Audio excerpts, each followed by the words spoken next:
कृपया ध्यान दीजिए, गाड़ी संख्या 129004 Amritsar Mumbai central golden temple में अमृतसर से चलकर वडोदरा सूरत के रास्ते मुंबई सेंट्रल को जाने वाली अपने निर्धारित समय से चल रही है।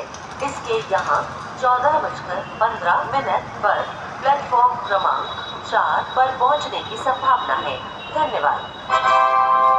May I have your attention please? Train number 01905 Kanpur Central Ahmedabad Express from Kanpur Central to Ahmedabad via Chayapur, Ahmedabad is reported running late by 9 hours. It is expected to arrive here at 14 hours 30 minutes on platform number 4. Inconvenience caused is deeply regretted. Thank you.